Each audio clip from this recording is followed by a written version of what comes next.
Next lecture physical properties, फिनोलों की physical properties. Phenol रंगहीन द्रव या क्रिस्टलीय ठोस होते हैं। पैतृक यौगिक फिनोल एक रंगहीन क्रिस्टलीय ठोस होता है जो वायु व प्रकाश के संपर्क में आने पर ऑक्सीकरण के कारण गुलाबी हो जाता है। ये आपका पॉइंट फर्स्ट में। फिजिकल प्रॉपर्टीज में पॉइंट सेकंड देखें। अधिकांश फिनोलों में विशिष्ट गंध आती है। ये जल में अम्लीय व या आंशिक विलय होते हैं।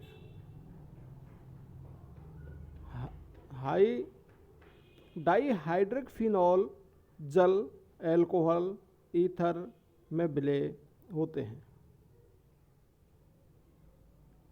थर्ड पॉइंट, फिनोल में इंटरमोलिक्यूलर हाइड्रोजन बॉन्डिंग होने के कारण इनके गलनांक व क्वथनांक उच्च होते हैं। जिन फिनोलों में OH के सापेक्ष ऑर्थो स्थिति पर CHO, कार्बोक्सिलिक, NO2, फ्लोराइड आदि समूह होते हैं,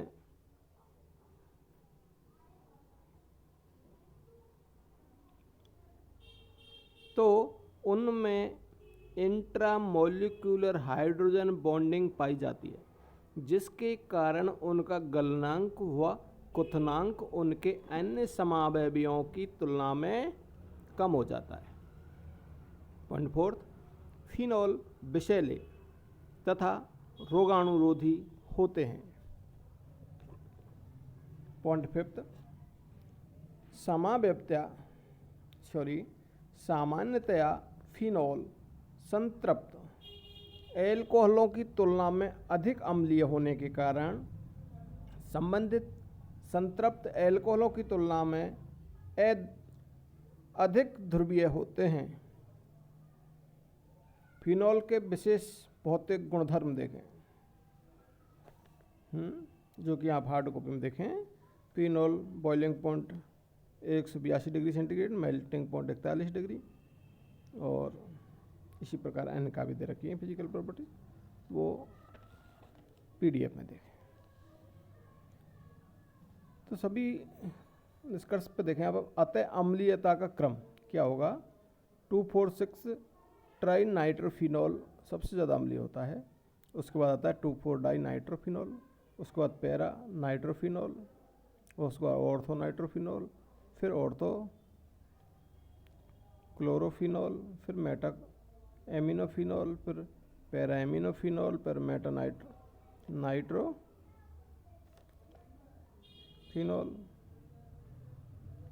फिर ऑर्थो एमिनोफिनोल, फिर क्यूनोल, फिर फिनोल, फिर एसिटो, फिर कैटेकोल, फिर फ्लोरोग्लूसिनोल, इसके बाद हाइड्रोक्सी क्यूनोल, फिर हाइड्रोगेलोल, इसके से कम होता है मेटाक्रिसोल, फिर पैराक्रिसोल, सबसे कम ऑर्थोक्रिसोल। ये भौतिक लक्षणों से जो भौतिक गुणधर्म दिए हुए थे उनके आधार पर इनकी अम्लीयता का क्रम वो आप PDF में भी देख सकते हैं। अब देखें आप अम्लीय व्यवहार, वेरी वेरी इंपॉर्टेंट, अधिकांश में इस क्वेश्चन आता ही है। अम्लीय व्यवहार। पॉइंट फर्स्ट, फिनोल कार्बोक्सिलिक अम्लों की तुलना में कम अम्लीय होते हैं। फिनोल कार्बोक्सिलिक अम्लों की तुलना में कम अम्लीय होते हैं, जबकि एल्कोहलों से अधिक अम्लीय होते हैं। K का मान देख लें। कार्बोक्सिलिक अम्ल 10⁻⁻5, फिनोल 10⁻⁻10 और एल्कोहल 10⁻⁻16 से 10⁻⁻18 तक। अब देखिए पॉइंट सेकंड, फिनोल धातुओं के साथ क्रिया करके हाइड्रोजन देते हैं तथा क्षारों के साथ लवण बनाते हैं, परंतु सोडियम बाइकार्बोनेट का अपघटन करके CO2 गैस नहीं देते, क्योंकि अधिकांश फिनोल कार्बोक्सिलिक अम्लों की अपेक्षा दुर्बल अम्लीय होते हैं। चूंकि किसी भी प्रबल अम्ल क्षार अभिक्रिया में दुर्बल अम्ल एवं दुर्बल क्षार बनते हैं, अतः सोडियम फिनोक्साइड आयन CO2 व जल से क्रिया करके दुर्बल अम्ल फिनोल एवं दुर्बल क्षार सोडियम बाइकार्बोनेट देता है। पॉइंट थर्ड देखें, फिनोल के अम्लीय व्यवहार की व्याख्या निम्न 2 कारणों के आधार पर कर सकते हैं। पॉइंट फर्स्ट, दोबारा सुन लें, फिनोल के अम्लीय व्यवहार की व्याख्या निम्न 2 कारणों के आधार पर कर सकते हैं। पॉइंट फर्स्ट, फिनोल में अनुनादी प्रभाव, मतलब फर्स्ट कारण, फिनोल में अनुनादी प्रभाव। फिनोल में अनुनाद पाया जाता है जिससे ऑक्सीजन पर धनावेश आ जाता है। इस कारण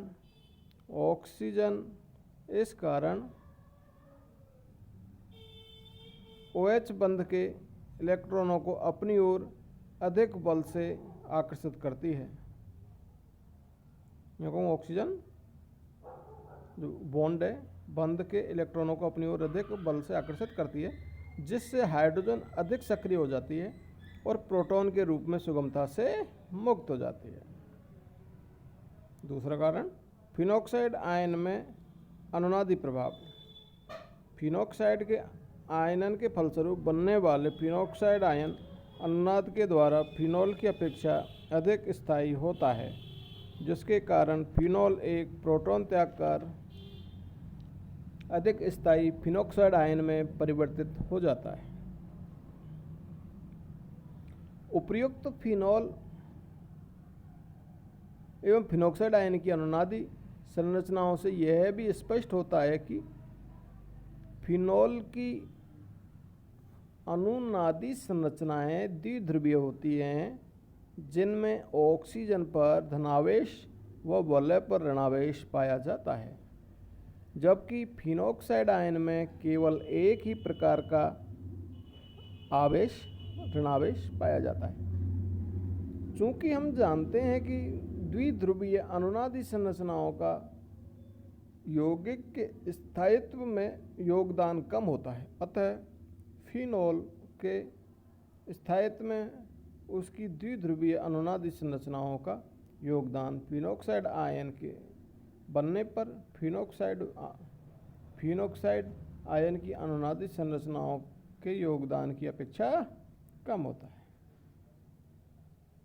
चूँकि एल्कोहलों से प्राप्त एल्कोक्साइड आयनों में अनुनाद नहीं पाया जाता है, जिसके कारण वे अस्थायी होते हैं, अतः फिनोल एल्कोहलों की अपेक्षा प्रबल अम्लीय होते हैं। नेक्स्ट टॉपिक, फिनोल के अम्ल सामर्थ्य पर प्रतिस्थापियों का प्रभाव। फिनोल के अम्ल सामर्थ्य पर प्रतिस्थापियों का प्रभाव। फिनोलों का अम्ल सामर्थ्य बेंजीन वलय में उपस्थित प्रतिस्थापियों की प्रकृति पर निर्भर करता है।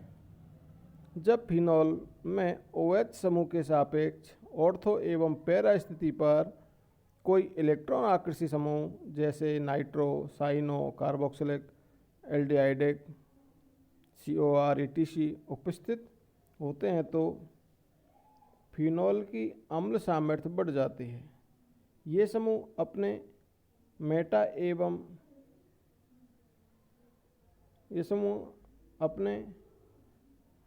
-M एवं -I प्रभाव के द्वारा वलय में इलेक्ट्रॉन घनत्व कम करके ऑक्सीजन पर धनावेश की मात्रा बढ़ा देते हैं, जिससे फिनोल का आयनन सुगमता से हो जाता है।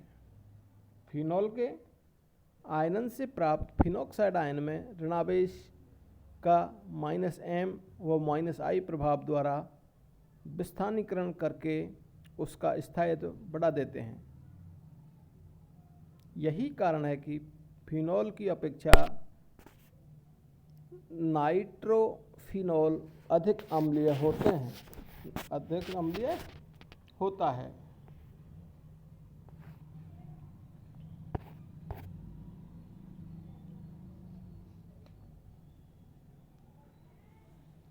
वलय पर नाइट्रो समूह की संख्या बढ़ने पर अम्ल सामर्थ्य में क्रमशः वृद्धि होती है। अनुनाद संरचना, आप लोग अनुनाद संरचनाएं पीडीएफ में देखें।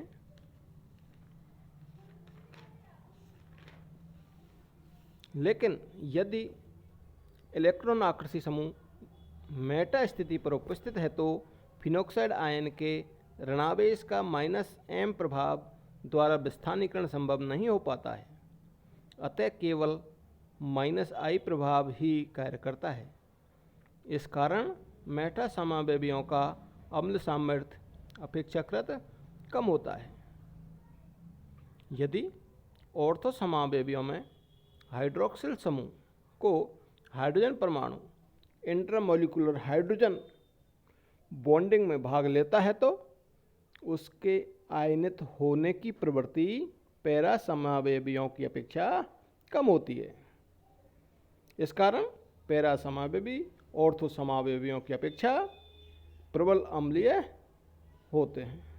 अतः नाइट्रोफिनॉल के अम्ल सामर्थ्य का क्रम सबसे ज़्यादा पैरा नाइट्रोफिनॉल, उसके बाद ऑर्थो नाइट्रोफिनॉल, सबसे कम मेटा नाइट्रोफिनॉल। लेकिन यदि बेंजीन वलय में OH समूह के सापेक्ष ऑर्थो या पैरा स्थिति पर इलेक्ट्रॉन प्रतिकर्षी समूह जैसे NH2, NHR, NR2, alkyl, hydroxyl, ऑक्सिल मतलब OR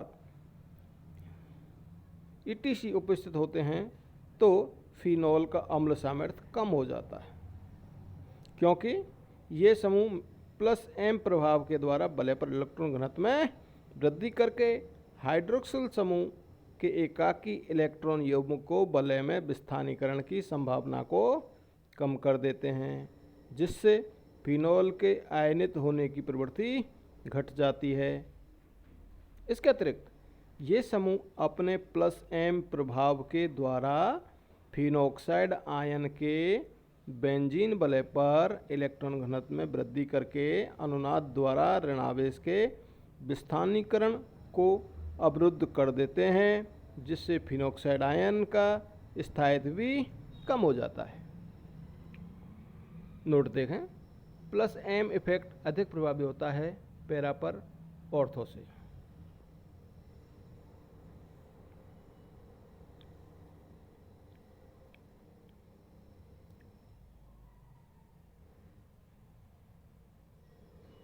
और यदि इलेक्ट्रॉन प्रतिकर्षी समूह एल्किल समूह के अलावा OH समूह के मेटा स्थिति पर होते हैं तो वे -I प्रभाव के द्वारा फिनॉल के अम्ल सामर्थ्य में वृद्धि करते हैं।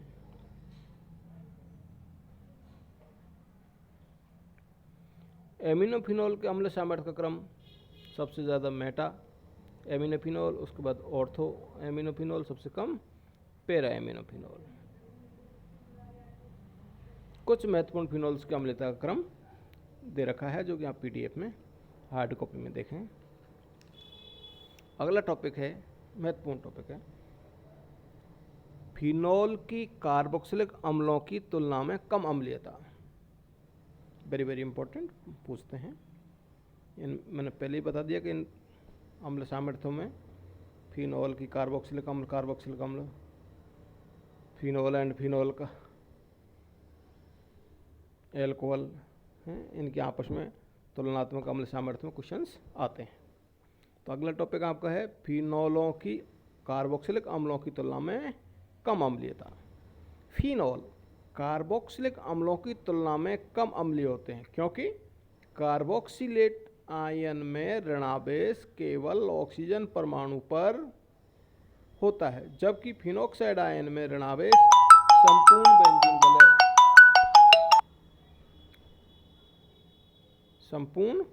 जब फिनोक्साइड आयन में ऋणावेश संपूर्ण बेंजीन वलय पर होता है, अर्थात ऋणावेश कार्बन पर भी होता है। चूँकि अधिक विद्युत ऋणी परमाणु पर ऋणावेश कम विद्युत ऋणी परमाणु की तुलना में अधिक स्थायी होता है, अतः कार्बोक्सिलिक अम्ल अधिक स्थायी होते हैं। दोबारा सुन लें, फिनॉल कार्बोक्सिलिक अम्लों की तुलना में कम अम्लीय होते हैं क्योंकि कार्बोक्सिलेट आयन में ऋणावेश केवल ऑक्सीजन परमाणु पर होता है, जबकि फिनॉक्साइड आयन में ऋणावेश संपूर्ण बेंजीन वलय पर होता है, अर्थात ऋणावेश कार्बन पर भी होता है। चूंकि अधिक विद्युत ऋणी पर ऋणावेश कम विद्युत ऋणी परमाणु की तुलना में अधिक स्थायी होता है। दोबारा सुन ले, अधिक विद्युत ऋणी परमाणु पर ऋणावेश कम विद्युत ऋणी परमाणु की तुलना में अधिक स्थायी होता है, अतः कार्बोक्सिलिक अम्ल अधिक स्थायी होते हैं। रेजोनेटिंग स्ट्रक्चर्स पीडीएफ में। आज के लिए इतना ही। Thank you.